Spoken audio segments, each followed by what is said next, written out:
ઉમિયાધામ ખાતે આજે દુર્ગાષ્ટમીના પાવન અવસરે ભવ્ય મહાઆરતીનું આયોજન કરવામાં આવ્યું હતું, જેમાં આશરે 25,000 દીવડાઓ સાથે દિવ્ય શણગાર વચ્ચે માતાજીની આરતી ઉતારવામાં આવી। ઉમિયાધામ ખાતે 25,000 દીવડાની ભવ્ય મહાઆરતી કરવામાં આવી હતી। ભક્તિ અને ઉમંગથી પરિપૂર્ણ મહાઆરતીનું વિશેષ આકર્ષણ ઓપરેશન સિંદૂર અને સ્વદેશી થીમ પર આધારિત હતું। ઉલ્લેખનીય છે કે મહાઆરતી છેલ્લા 32 વર્ષથી સતત ધામધૂમથી યોજાઈ રહી છે। દર વર્ષે દુર્ગાષ્ટમીના પવિત્ર દિવસે ઉમિયાધામ ખાતે માતાજીની વિશાળ આરતી કરવામાં આવે છે, જેમાં હજારો ભક્તો સામેલ થાય છે। આ વર્ષે પણ શહેર તેમજ આસપાસના વિસ્તારોમાંથી ભક્તો ઉમટીને ઉમિયાધામ ખાતે પહોંચ્યા હતા।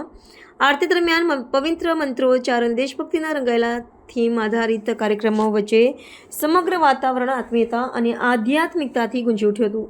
મહાઆરતી દરમિયાન ઉમિયાધામ પ્રકાશમય બની ઉઠ્યું હતું અને હજારો દીવડાઓની ઝાંખી જોઈને સૌ કોઈ મંત્રમુગ્ધ બની ગયા હતા। સુરક્ષા વ્યવસ્થા તેમજ વ્યવસ્થાપન માટે પણ સ્વયંસેવકો તથા પોલીસનો કડક બંદોબસ્ત રહ્યો હતો।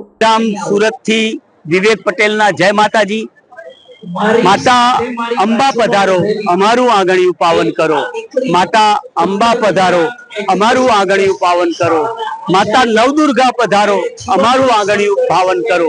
છેલ્લા 32 વર્ષથી ઉમિયાધામ ખાતે નવરાત્રી મહોત્સવનું દિવ્ય અને ભવ્ય આયોજન થતું હોય છે। આજે આઠમ છે અને આઠમની મહાઆરતી સમગ્ર વિશ્વમાં સુપ્રસિદ્ધ છે।